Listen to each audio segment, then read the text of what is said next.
तीनही पक्षांनी दावा केल्यामुळे महायुतीमध्ये पेच निर्माण झालेला आहे। सत्तेमध्ये सहभागी होताना अजित पवार यांना शब्द दिल्याचा दावा करण्यात येतोय, तर दुसरीकडे शिवसेना नीलम गोरे यांना सुद्धा आश्वासन दिल्याचं सांगण्यात येतंय। तिकडे भाजपकडून सुद्धा राम शिंदेंच्या नावाची चर्चा सध्या जोर धरतेय। गेल्या 2 वर्षांपासून हे पद रिक्त आहे। विधान परिषदेला 100 वर्ष पूर्ण झाल्याच्या निमित्तानं गुरुवारी विधान भवनामध्ये म्हणजे आज हा कार्यक्रम आयोजित करण्यात आलेला आहे। या कार्यक्रमाला उपराष्ट्रपती येणार आहेत, मात्र पद रिक्त असल्यामुळे या महत्त्वाच्या कार्यक्रमाला सभापतीच नसणार आहेत। मात्र आता कुणाच्या गळात सभापती पदाची माळ पडणार हे मात्र पाहणं महत्त्वाचं असेल। अधिकचे अपडेट घेऊयात आमचे प्रतिनिधी सुनील काळे यांच्याकडनं। सुनील, आता विधान परिषदेच्या सभापती पदावरून महायुतीमध्ये मतभेद पुन्हा एकदा झाल्याचं समोर पाहायला मिळतंय। कशा पद्धतीने संपूर्ण हालचाली महायुतीमध्ये सुरू आहेत?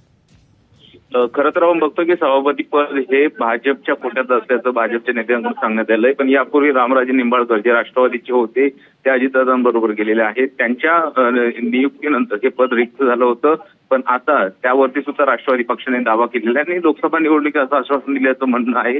त्यामुळे भाजप असेल, राष्ट्रवादी शरद अजितदादा गट असेल, त्याचबरोबर शिवसेनेचा शिंदे गट असेल, हा तिन्ही पण पक्ष आहेत ते या पदावरती दावा करताना दिसत आहेत।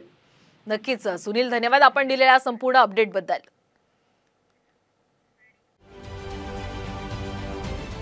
महाराष्ट्रातील सर्व बातम्यांचे विश्वासार्ह व्यासपीठ,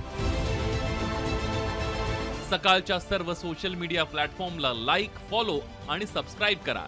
तसंच सर्व नोटिफिकेशनसाठी बेल आयकॉन प्रेस करायला विसरू नका।